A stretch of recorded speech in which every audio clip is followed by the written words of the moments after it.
Welcome. Thank you for joining me this morning again. This is our second session of Story Time with Joyce. Last week we introduced the two characters, Arvin and Betty, and learned a little bit about both of them. And that was chapters 1 and 2 in the book Betty. So this morning I'm going to be reading from chapter 3. If we remember, both families were getting ready to go to the dance at Murphy's barn. So let's start. Shindig and Murphy's barn. Both families got to Murphy's barn just about the same time. As Fergus and Betty walked in, the fiddlers were playing. Some people were already dancing. We're ready to start. Grab your lady of your heart, bow to your partner, bow to your corner, and promenade, called the fiddler. Gee, Fergus, look at all who showed up, Betty said as they entered the barn. Gosh, I think every family from miles around are here. Well, Betty, it is the first social in months, Fergus replied. Thank goodness the Murphys put up this new barn. We haven't had a social in a long time. Fergus continued, but lowered his voice to say, Betty, isn't that the boy you were making eyes at? Hush up, Fergus, Betty whispered, poking him. Ouch! Fergus poked her right back and said slightly louder, Look, he's coming over. When Betty turned around to see, she came face to face with Arvin. Hi, Betty. Glad you came. Do you remember me? My name is Arvin. We have a farm in the same county. Arvin continued to ramble nervously until he finally asked, Would you care to dance? Okay, Betty said. Conscious of his nervousness, she didn't say any more.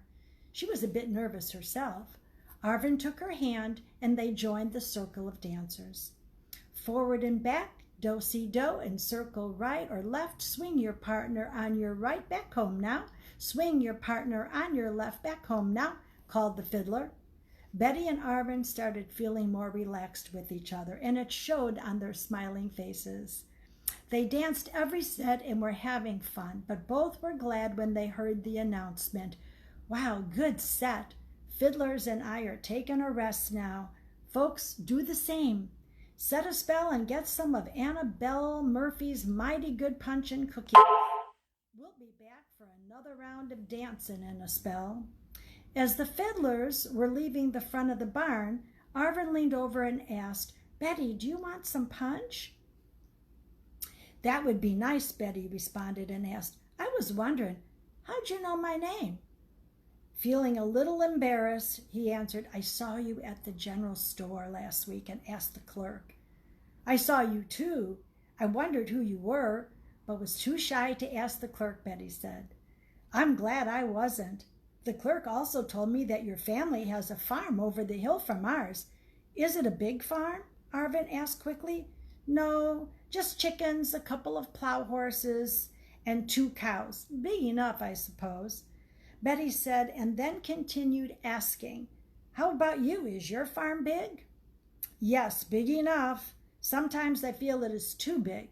Too much work, Arvin answered, and continued letting her in on the secret that he held with Lily. I really don't like farming. My pa wants me to follow in his footsteps. Farming just ain't for me. Neither is preaching. Preaching? Is your dad also a preacher? Betty asked. Arvin responded, Oh, of course you wouldn't know, but my pa is a preacher over in the next county. He preaches on Wednesday nights. Would you like to go with me to hear him sometime? I can pick you up if you ever want to go. Arvin went on to say, You would really like what he says. I'm sure I would, Betty said. It would be nice to go sometime. Then Betty added, With you. Oh, I don't know, Betty said. I'll have to ask Pa. He's kind of strict about me going out with boys. I'm sure he wouldn't mind. I can pick you up next week. Betty, we're going to be going to church. I'm sure he wouldn't mind you going to church, would he? Suppose not. I'll ask him, Betty went on, taking the conversation in another direction, and asked, So, Arvin, what do you want to do? What do you mean? Arvin asked, confused by the question. Well, you said that you didn't want farming or preaching. Then what do you want to do? Betty clarified. I want to go to the city, Arvin responded. Betty, I have city dreams. What are city dreams? Betty asked. What does that even mean? What city? Arvin, you're not making any kind of sense at all. Betty, I want to live with lots of activity. I want to live where there are lots of people and big buildings. I want to work with or on machines. That would make me happy. Those are my city dreams. I want to go to Chicago, Arvin said excitedly. Chicago? Betty said loudly. Yes, Betty, Chicago, Arvin responded just as loud. Arvin, that is so far away. How would you get there? When would you go? What will your pa say? Oh, I'm sorry to ask so many questions, but I never heard anybody talk like this before. That's okay, Betty. I understand. I have some of those same questions floating around in my head. I haven't worked out everything yet. I just know I want to go when I get older and out on my own. Betty, would you ever go to a city? Arvin asked. Oh, I don't know. Never thought about that. Although I guess I have dreams too. What are your dreams, Betty? I don't really know. I never thought of what I want as dreams. I guess I want to have a house, a home of my own. There are a lot of us in the family, and our cabin is pretty small. I would like a place where I could get some privacy. I have to go outside for that now, and it gets mighty cold in the winter to be sitting outside just to be alone. A farm? Arvin asked quickly. Don't really know about a farm or not. Just a home of my own. Betty and Arvin's conversation was interrupted by Betty's father, Bill Malone. Betty, we're getting ready to leave. Morning comes early, you know, Bill said. I know, Pa. Before we leave, I want you to meet Arvin Jameson. His family has a farm in our county on the other side of the hill.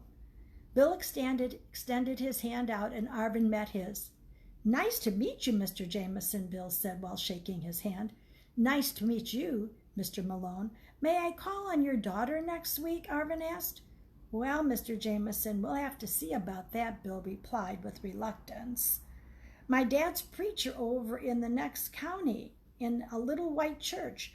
I thought Betty might like to go with me next Wednesday evening. Would that be okay? Arvin responded quickly. Is your dad here tonight? Asked Bill. Yes, Mr. Malone. He's outside, Arvin responded. Mr. Jameson, please call me Arvin, Arvin interrupted. Okay, Arvin, I believe we all could use a little preaching. It wouldn't hurt for all of us to go. I'll stop and talk to your dad on the way out to my buggy. We'll bring Betty. Looking forward to hearing your dad.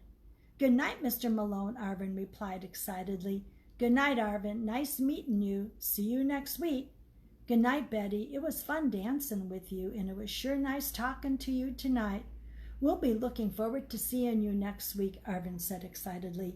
Yes, Betty replied, and thank you for sharing your city dreams with me. So that's it for Storytime with Joyce this morning. We'll see you next Tuesday, 10 a.m. Pacific Coast time. If you want to catch up on chapters 1 and 2, you can look at the previous video, which is posted on my timeline or on my website, joycebennett-hall.com. And I also sent a text out in my blog, and that's also posted. Have a great day, everyone. See you next week. Bye-bye.